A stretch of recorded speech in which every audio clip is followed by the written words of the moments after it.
రాజేష్ గారు, మీ ప్రాణ స్నేహితుడైన జక్కంపూడి గణేష్ గారి పుట్టినరోజు సందర్భంగా మీరు ఆయనకి ఏ విధంగా శుభాకాంక్షలు తెలియజేసే అవకాశం ఉంది?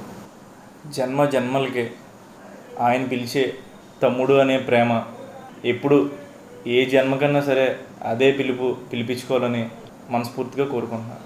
ఈ రాజకీయం అనేదాన్ని పక్కన పెడితే మీ స్నేహం గురించి ఒక జగ్గంపూడి గణేష్ అని అంటే రాజానగరం, రాజమండ్రి, కడియం ఎవరిని అడిగినా ఒక రాజకీయ నుంచి కాకుండా అభిమానం, ప్రేమతో మాట్లాడే వాళ్ళు తప్పించి ఒక రాజకీయంగానో లేదంటే ఒక జగ్గంపూడి గణేష్ అనేనే వేరే ఆలోచనతోనో ఎవరు ఊహించుకోరు. ఎందుకంటే మన అనుకునే జగ్గంపూడి గణేష్ ఎప్పుడు ఏ ఆపద ఉన్నా సరే ఫోన్ చేయగానే మనకు రెస్పాండ్ అవుతాడు. అంటే రాజకీయంతో ఒక జగ్గంపూడి గణేష్ అనేనైతే మనం పోల్చలేము అసలు. అలాగే నేననే కాదు, ఏ మనిషి అన్నా సరే జగ్గంపూడి గణేష్ గారి కోసం మీరు ఏం చెప్పాలి అని అనుకుంటున్నారని అంటే నేను ఏదైతే చెప్పానో, నాకు జగ్గంపూడి గణేష్ అని నోరారా తమ్ముడు అని పిలిచి ఎలా ఉండాలో అయితే అని అనుకుంటున్నాను. మీరు ఎవరిని అడిగినా సరే సేమ్ ఇదే చెప్తారు. ఏమని?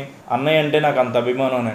ఒక రాజకీయ నాయకుడు అనే ముద్ర కంటే ఒక జగ్గంపూడి గణేష్ మా అన్నయ్య అన్న ముద్రే చాలా మాకు ఆనందాన్ని ఇస్తుంది. మీరు చాలా సేవా కార్యక్రమాలు మీ ఆర్గనైజేషన్ కేఆర్జే ద్వారా చేస్తున్నారు. ఆయన పేరు మీద మీరు ఎలా ఫీల్ అవుతున్నారు? ఎలా ఫీల్ అవుతున్నాం అంటే, ఈరోజు గణేష్ అనే మా అందరికీ కూడా కష్టం అంటే కష్టం, సుఖం అంటే సుఖం. ఈరోజు గణేష్ అనే ఇది ఇక్కడ నుంచొని ఇలాగే నుంచోనరా అని అన్నా సరే మేము నుంచోడానికి రెడీ, చచ్చిపోండ్రా అంటే చచ్చిపోవడానికి రెడీ.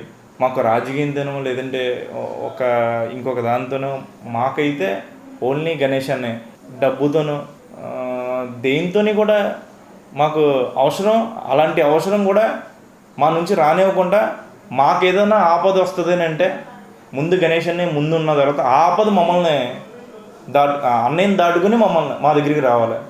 జీవితంలో ఏదన్నా అనుకుంటామనంటే భగవంతుడు మాకు జగ్గంపూడి గణేష్ అన్న ఇలాంటి బలాన్ని ఇచ్చాడు.